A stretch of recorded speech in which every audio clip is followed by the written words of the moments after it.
So, welcome to the podcast. Today, we're joined by Professor Katy Shaw, a leading expert in the creative economy and culture. So, thank you so much for joining us. Could you just tell me a little bit about your current role and how you got there? Yeah, sure thing. Thank you so much for having me on the podcast. I am from the north of England. I'm from Newcastle. I grew up here during the 80s and 90s, at a time when really the region was kind of defined by what it was losing in deindustrialization.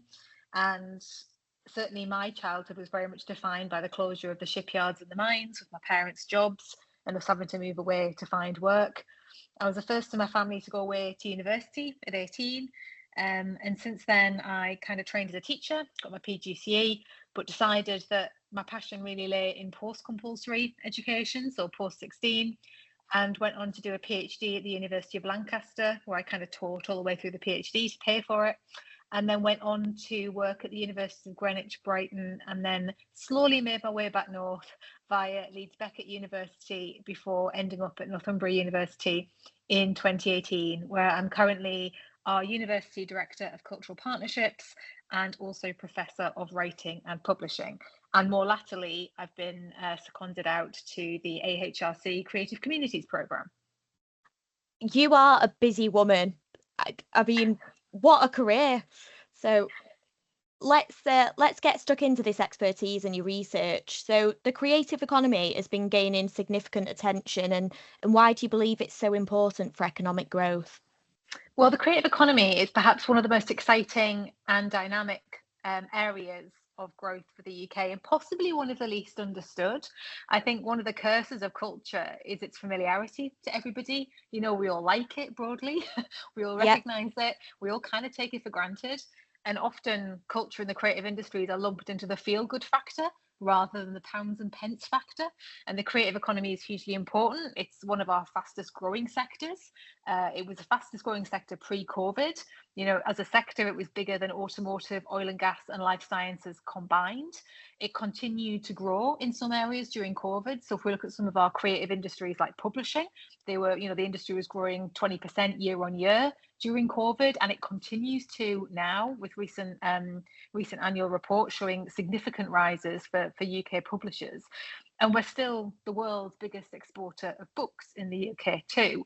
So if we look at growth from publishing to screen, big screen, small screen, and lots of other creative industries, it's providing the growth that is effectively that golden goose that every government is chasing at the moment. And if you're after that particular golden goose, then yeah, the creative economy, culture, and the creative industries can deliver those golden eggs. But that growth relies on two things: investment in terms of infrastructure and R&D and transport, but also human capital. You know, the creative economy is absolutely vital for underpinning our skills, agenda, well-being, and also civic identity and pride in place, and community cohesion, as we saw in lots of places this summer. Yeah, absolutely. And that's why we were so excited to have you on the podcast because, yes, we focus on transport, but our focus is about connecting communities ultimately. And that is connecting people to opportunities and these creative opportunities, like you've said. And like you say in your TED talk as well, which was really good fun. I enjoyed that. Um, so, how do you think the creative economy can benefit the north of England specifically? Well, I think, you know, the subject of my TED talk is creative diversity, right? And kind of changing who gets to work in the creative industries. So who gets to be the gatekeeper for content, but also who gets to be a content creator, whether that's writing or music or art or drama or whatever. And in Yeah. terms of thinking about the benefits for the north of England for the creative economy has historically been thought of as a very London and very southeast centric thing. And actually, growing up here, if you wanted to show somebody a creative industry job or a creative economy job, even in 2018, you know, when I moved back to Newcastle, if I wanted to show my students a publisher, an editor, I'd have to put them on a train for 3 hours from London at the cost of hundreds of pounds to get them Yeah. that exposure. Now, today, we've got publishers and editors on the same corridor as us at Northumbria University because we're co-locating together, and they've devolved themselves out of the southeast into the nations and regions. So it's really key that we decentralise the creative industries if we want a thriving, resilient and robust creative economy for the UK as a whole. But we're seeing big developments. So the creative economy can create like a catalyst, if you like, a catalyst effect to local growth. And I think it's going to be really interesting to see these new local growth plans that the Labour government have asked a lot of the mayoral combined authorities in England to develop, and the role of creative industries and the creative economy in those. We see big projects like Production Park in Wakefield, like the Fulwell Crown Works Studio in Sunderland. That idea that you take an area that used to be defined by building ships and redefine it as an area that was going to commit to making films and TV instead, and think about regeneration through the creative economy. But also things like in Newcastle, where I am, the idea that we're developing a centre for writing and publishing to think about the future of these creative economy industries. So how is AI and intellectual property rights going to impact writers and content creators of all kinds?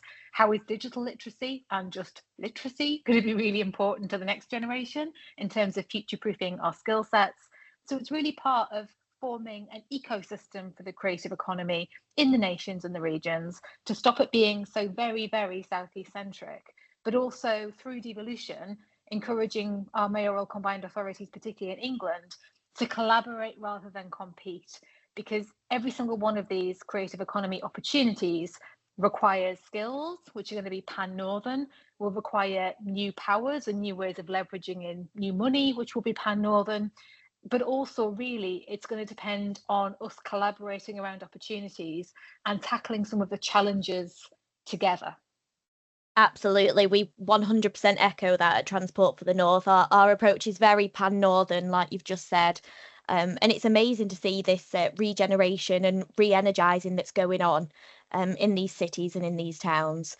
And I completely resonated with what you said on the TED Talk when you said your parents were told to get a proper job, and I think that's still a rhetoric that that is in the region today, but we're slowly kind of seeing it shift.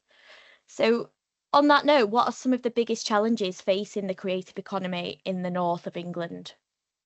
I think in terms of some of the challenges, we need to think about skills for a start. I mentioned before, your human capital is going to be one of the things that's really vital, both for us growing the creative economy, but also attracting inward investment and particularly FDI to the creative economy.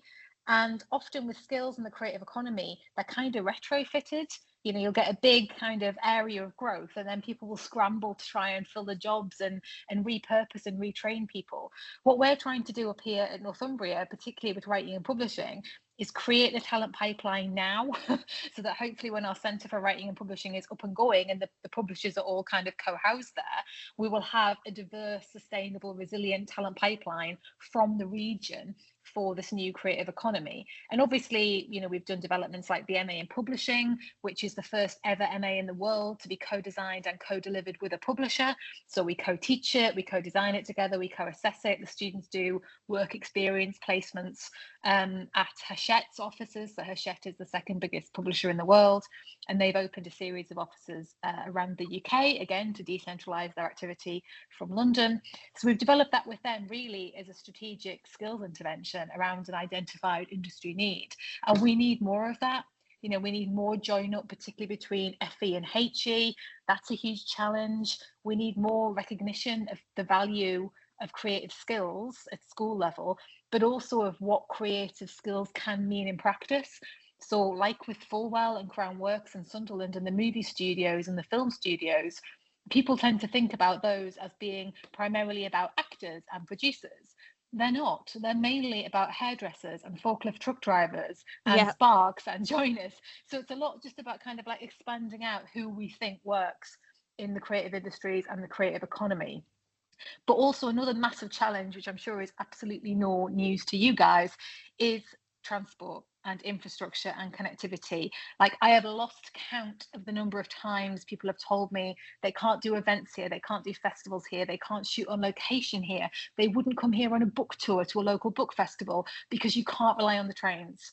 Or it was too difficult to get here on the roads, it was too far away, it was like end of the line stuff. And that kills me, because we can do so much good work and advocacy for what we have here, but on a very business basis, if you can't make the economic case for the reliability of the transport infrastructure, that's a huge challenge for our creative economy, particularly for tourism, but also for people wanting to bring productions and bring new work into the area. And I think thirdly, R&D, research and development is absolutely essential if we're going to stay at the cutting edge of the creative economy. And that's not just AI and screen, that's in all areas. And currently we're just not investing enough in cultural and creative R&D so we can keep at that cutting edge of research, and we can address some of these big issues like AI and intellectual property, and creating those future-proof skill sets that the younger generation are going to need to sustain and be able to carry on evolving their kind of teaching and learning into the long term. Absolutely, because research and development, it's all about feeding into that proactive approach, and then we can help build that talent pipeline ahead of the game rather than scrambling and trying to adapt. Yeah, fab. So if we move on to some other challenges, what opportunities do you see for the creative economy to thrive in the region? I think the opportunities are really manifold at the moment. We've got a time at which there's been more recognition than ever about the value of the creative industries. And the opportunity really lies in, for me, co-creation and devolution. So we have had historically for the creative economy something that's been largely driven out of Westminster and driven out of DCMS and the Treasury from a central position. Now, when it comes to culture and the creative industries, nobody really knows the needs of areas better than the people and the organisations of those areas. They certainly know them a lot better than people far away in Westminster. Yeah. And so I think through devolution, we have a real once in a generation, really. We've never had this before. This is a huge opportunity to help us better connect our resources, to join up more effectively, to prevent double doing, which happens an awful lot, but also to prevent us creating gaps in provision and funding and expertise. We can create new capacity in the north of England to grow the creative economy and find our own little USPs in various areas, as well as collaborate. We can have new skills programs, and we can actually inform national policy. So the best thing about devolution is that we can grow the best practice that then feeds in to the national. And this is something that's going to be fascinating to see with the local growth plans. How many of them are going to look at the creative economy in their devolved area and feed back what they're doing to national government to help inform the national industrial strategy. So it's a real flipping of the way policy works and a more bottom-up grassroots approach to doing. And I think that through that kind of focusing on regional strengths in the local growth plans, we'll get a sense of where join up is happening, but also where we've got hotspots of potential. Because at the moment, everyone kind of operates on it, oh, we think that's a growth area, or that looks like a growth area. And that's largely because statistics are often like a year or two behind. So like the data is always at lag. So even today, if you look for data, it can be, back end of 2022, which when we were really kind of still coming out of COVID and lockdowns and distancing in the cultural sector. So, I mean, we're working on a pilot at the moment in Northumbria with DCMS and UKRI, looking at a radically open access data observatory for the creative economy and for culture in place-based settings, to try and give that live, up-to-the-minute dipstick approach that anybody can dive in and find the culture data that they need pertaining to their place. So I think that would be a real advantage for the North to be able to deliver better when it comes to the creative economy, but have the evidence base growing to better inform devolution policy making and better inform investment decisions when it comes to the creative economy too. Absolutely. So have you got anything in mind? What would you like to see with new devolved powers? What is there anything specific for Newcastle or the region in general? Well, I think we work really closely up here, obviously, with the North East Combined Authority, and we are very lucky to have one of the biggest by geographic footprints when it comes to the Combined Authority. We stretch from the border with Scotland all the way down to Teesside, so it's massive. But in that, it's obviously beautifully diverse as well. So we've got our cities, we've got 4 universities, but we've also got coastal areas, countryside areas. And therefore, how you bring that area together and appreciate and celebrate its differences, as well as areas of shared connection, is really tricky, right? And I think transport is a huge part of that. One of the things that we looked at in the post-COVID APPG inquiry report that I wrote was that idea that you can invest heavily in a wonderful cultural centre or complex in a city centre, but it's of absolutely no use if people can't get there. And I see this all the time with developments like Shakespeare North and the Eden Project in Morecambe, that transport needs to be built into these places from design and from inception, rather than, again, retrofitted afterwards. Because sometimes access and inclusion can be something as simple as getting people there, but more importantly, getting them home again after the event or after the show in a sustainable, cheap way. So I think those kind of interventions and those join up through devolution are far easier when you've got devolved powers for transport, devolved powers for skills, devolved powers for culture, devolved powers for housing, all working together. So you'd hope that that kind of proximity to policy making and the specificity that devolution allows at a local level would hopefully, in theory, lead to better interventions. And we're certainly seeing that here with the North East Combined Authority. We've got a new mayor, Ken McGuinness, who had culture at the heart of her manifesto. She's committed to delivering every single element of that and has already started lobbying on a national stage and structuring new capacity around that. And more importantly for us, I guess, at Northumbria, is that sense that universities are doing that hand in hand with the Combined Authority. They've set up a new group between all 4 universities and the CA, so we can help use our experts and our capacity to supercharge the development of the Combined Authority as well. So it's bi-directional, but I think it's everyone's challenge and it's everyone's opportunity to make devolution work, and culture is no different to that, but culture can help CAs unlock quite a lot of these big challenge areas. Absolutely. It 100%, you need people to be able to access culture, like you said. Sometimes it can be a little bit more divisive when it's expensive to get to places. It's unaffordable as well. So, like you said, it does need to be factored in as part of the infrastructure and part of the design from the very beginning. And that's where collaborating and getting everyone together from the get-go can be really beneficial. So, are there any specific examples of creative industries in the North that have been particularly successful? Yeah, I mean, there's so many. I think if you were going to do kind of like a little showcase profile from various creative industries, if you look down, I mentioned Production Park near Wakefield.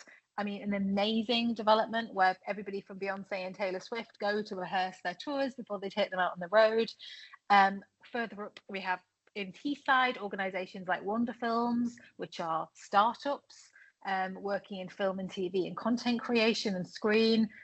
Going up to kind of Gateshead area, we've got 2603, the production company that was set up by a London producer and a producer who was effectively a boomerang, one of these people like me who went away from the North and then came back and brought their networks and their expertise with them.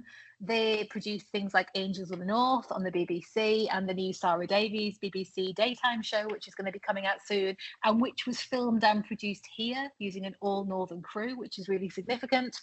But in other areas, we've got brand new literary agencies opening up, like the Liverpool Literary Agency, and also things like the Children's Book North in Manchester, where you've got somebody who was incredibly high up at Hachette Children's Division, Emma Layfield, stepping away from that national organisation to start their own new organisation based in the North, in Manchester.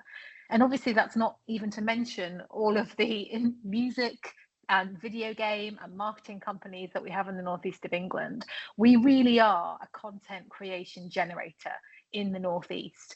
And now I think the opportunity is, through devolution, for us to throw a proper framework around how we understand, how we evaluate, and how we advertise that brilliant creative capacity of the North to the rest of the nation and also actually to the rest of the world. Absolutely. There's no lack of ambition in the region at all, I think it's safe to say. So it's a case of getting our younger people to understand what kind of skills are required. Like you said earlier, it's not just the ones that we see. It's not just about being an actor. It's about all of the technical skills that make these productions happen. So how do you think we go about educating people of the North, not just young people, but people that want a changing career? What can we do to raise the profile? I think we collaborate. I think collaboration is going to be absolutely key if we want to sustain and grow the creative economy in the North. And that idea of collaboration, we've seen a lot of recently through the new Labour government's missions approach, that idea that things are going to have to be cross-sector. And certainly something that we're looking at in the Creative Communities programme through the AHRC is that idea that, you know, the grand challenges that face us all and the grand opportunities cannot be tackled in isolation by any one sector, any one organisation, any one individual. They necessitate collaboration and cross-sector working. So I think collaboration is going to be key, whether that's, you know, industry coming into academia, academia going into industry, people working in groups around certain themes or certain ideas. But we really need to think then about the creative economy not as being this discrete sealed entity, but being diverse and also being both local and national and international and crossing culture and the creative industries, and also certain professions, like we said before, you may not think of as being creative jobs. And a huge part of that, and something that we're working with at the moment with DCMS, is actually the coding for creative industries jobs. Quite a lot of the coding is very old now, and you know, these sectors move so quick. I mean, certainly when I was growing up, there was no such job as a social media manager, for example. Yeah. And now an awful lot of our graduates go off into those kind of roles, which is fantastic. But it's only fantastic if the coding keeps pace, and quite a lot of it doesn't. So we end up with big inflated IT statistics for jobs, and often the creative industries job stats can look quite depleted because they aren't accurately reflecting where people work, how they work. And that's not even thinking about SMEs and freelancers and some of these who move, you know, betwixt and between different jobs and industries. So recoding, I think, would be also really, really positive in terms of us better understanding it. But again, it comes back to collaboration. And I think devolution is going to be the most important motivation for us to start collaborating, because by having those powers at a local level, and by having the decision making at a local level and the money at a local level, hopefully we'll see the creative economy and the stakeholders in that come together. But the big thing for us here, and certainly working with NECA, is that idea of what we call ICE, the inclusive creative economy, that these things are only ever destined to fail unless they accurately reflect and embody the diverse composition and demographic of the areas where they're based and where they're representing. So I would say inclusive creative economy and inclusive innovation is really going to be at the heart of success for this. Absolutely. And it's great to hear that Kim McGuinness is so focused on culture in the Northeast as well, because, you know, having leaders appreciate the value that the creative economy brings does massive wonders as well. It's transformational. It really is transformational. I think before I worked up here, I was obviously lucky enough to work in Leeds and work with Tracy Brabin in Leeds, who is outstanding when it comes to her commitment to culture and the creative industries, and everything that she has done there, literally trailblazing the way with things like the Mayor's Diversity Fund, Leeds 2023, the Kirklees Year of Culture, and obviously she's going to be helping as part of the team delivering Bradford 2025 as City of Culture. She put it at the very heart of how people are going to measure her success as a mayor, and seeing Kim take that baton and innovate on it and build on it for the Northeast really shows how culture and the creative economy can be as much part of the economic plan of a devolution as it can be the social. Absolutely. It's that shift from it's not a nice to have, it's an essential to have, and it's only going to help the region grow sustainably. It is. And I think also, I mean, really nice now we have more than one female mayor. And I think if we diversify the kind of people who are working in devolution, then we're going to get, you know, more diverse policies coming from it as well. Absolutely. Only an advantage to hear all those different voices at the table. So just before we wrap up then, Katy, what does the year ahead look like for you? Because I know September is the start of the academic year, and what are the big headlines for you? So the big headlines up here are that we are about to launch the outputs of the first round of the Creative Communities programme. So the week beginning the 7th of October, we will have a brand new podcast series landing, which I'd encourage everybody to subscribe to now on Apple and Spotify and Amazon Music and wherever you get your podcasts. Yeah. So we will have the whole series dropping on the 7th of October, a preview episode coming out on the 24th of September. The podcast profiles our 5 communities community innovation practitioners who are researchers who've been working with communities and cross-sector groups across all 4 nations of the UK for the last year to create new cultural research projects in their communities. And the podcasts are telling the story of that research in the voices of the people involved. So you might know that academic research tends to be, in a book or a journal article told by one researcher. These are the opposite of that. It's a lovely, different chorus of voices, sometimes not all agreeing, but all of them profiling the value of culture in devolved contexts. So each of these projects is delivered in a context of devolution specific to the area. So we've got 2 in Northern Ireland, 1 in Scotland, 1 in Wales, and 1 in Liverpool. And obviously that's the Liverpool City Region Combined Authority in England. Each one of them have produced a case study and a policy paper profiling the role of culture in helping address particular challenges or opportunities. So the Liverpool case study is working with music and mental health and NHS trusts. In Portrush in Northern Ireland, we're looking at the role of skateboarding in debates about community and civic space and resortification in seaside towns, all the way through to thinking about the role of heritage architecture and heritage skills in creating new opportunities for younger generations and older generations to come together in Neath, in Port Talbot in Wales. So the case studies and the podcast series are really dynamic snapshots of this co-created creative communities research, and the policy papers arising from them are being delivered to the governments of the 4 nations across the next few months to try and think about how we can shape better cultural policy making in devolved contexts. How exciting. That sounds incredible.